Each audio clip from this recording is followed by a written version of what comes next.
barong-barong sa naman, hindi naman nila lupa. Tapos kahit paalisin sila, gamitan sila ng dahas, ay hindi na umalis, ano tawag sa kanila? Sobra naman kayo. Wala mo mas maayos sa term dyan, kaya niyan. Ayun, pakilakas, pakisigaw. Yun po yung tawag namin sa kanila sa Tondo. Neighbors. Kapit-bahay namin yan. Tara lang niyo, huwag yung minamalit dun sa amin sa Tondo ha. Uso na din dun yung mga diet na ginagawa ng mga kabataan ngayon, ng mga Gen Z tsaka ng mga millennials. Ang pinakausong diet sa amin is yung reverse keto. Oh, kanin lang, walang ulam. Ang bagal nyo, guys. Habol-habol pag may time, ha? Pero joke lang, ang pinakauso talagang diet sa amin is yung IF. Intermittent fasting. Sa intermittent fasting, meron yung windows, di ba? Meron yung 8-hour window para kumain, tapos the rest of the year, hindi na. Di ba? Hanggang dito mo. Last mo na yung Brody Girls. Pero alam niyo okay doon, kasi natutuwa ako dito sa McKinley, ang daming mga malalaking mga grocery stores dito. Hindi uso sa amin yan. Hindi uso sa amin yan. Ang uso pa rin sa Tondo, sari-sari store.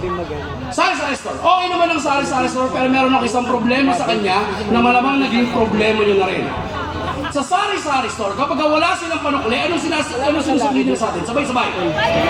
Candy, di ba nakaka-bad trip? Candy. Kanina bago ako pumunta rito, bumili ako sa tindahan, sabi ng tindera sa akin, kuya, pasensya ka na. Baka pwedeng candy lang isukli namin sa'yo. Nagalit ako, sabi ko, ate, unang-una, hindi ko responsibilidad na wala kayo panukli. Tindahan kayo, dapat yung DS, para ng tao, hindi mo yung pera sa mukha. Tsaka pala, walang nagtudya naman, 1,000 yung pera ko! Guys! Candy yung pinili ko! Umuwi ako na may 2 sakong snowbear! Hoy, mga mayaman, what's snowbear? Try nyo rin kasing kahirapan. Pero hindi alam nila kaya ako sa hirap. Ang nanay ko po ay OFW. Palakpakan natin mga kapatid nating OFW. Yung nanay ko nagtrabaho sa Japan dati bilang entertainer. Yan. Naalala niyo yung term na Japayuki?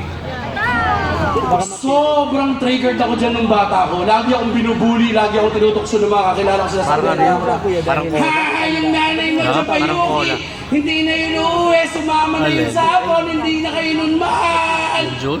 Siyempre magagalit ka nanay mo yun, sabi ko sa kanya, may PlayStation naman kami! Palibasa kasi yung nanay niya, GRO lang dito! Pati Sara, matanda Sara. Pinsan ko yun ha? Gitero ka? Pero mapansin ko ngayon dito sa Whiskey Park, ang daming mga mayayaman, amoy ko kayo, nakikita ko kayo. Hindi ko kayo maintindihan, kayo mga mayayaman, bakit kayo nababatrip kapag hino-hold up kayo? Bakit kayo nababatrip kapag hino-hold up kayo? Kayo itong may magagandang gamit, guys, talaga naman kami ba mag-adjust mindset lang yung mindset? Di ba? Alam ka naman mga mahirap hold up, hindi namin yung kapwa namin mahirap. Anong tawag dito? Cannibalism! Doon na kayo makita na, hold up to! Hold up din! It's a tie. Look up po siya. Pero alam niyo guys, medyo pagod ako ngayong gabi. Sorry. Hindi po talaga ako magpe-perform dapat ngayong gabi kasi may pinagdadaanan ako. Kasi lahat ka na tayo ng agad ko. Kakaiwanay ko lang po kasi sa asawa ko. Biro lang kami pa rin, pero sabi nga ng tatay ko, hindi naman daw masamang mangarap. Wow! May mga lalaki pang nangangarap maging single dyan, palakpakan! Ang tatapang ng mga tao rito sa McKinley! Pero alam niyo, kung kasama niyo mga girlfriend o asawa ninyo at gusto niyo mag-agree sa sasabihin ko, just blink twice. Akong bahala sa inyo. Ito pakinggan niyo to girls. Alam ko, women's pang game, pero pagbigyan niyo ako. Nakakainis kasi kayo mga babae. O wala pa akong sinasabi, nakabakit! Asawa ko ba kayo? Nakapikon! Ang hilig nito mga babae itong wrong time yung makipag-away. Tama boys, wrong time yung makipag-away. Para pa ako lalaki. Ang tagapang nito mga babae. Saan mga misis? Saan misis mo, pare? Misis mo yan? Wala sa awa. Wala dyan. Solo? May isawa ka na, nasa bahay? Hindi ko sinama. Good job!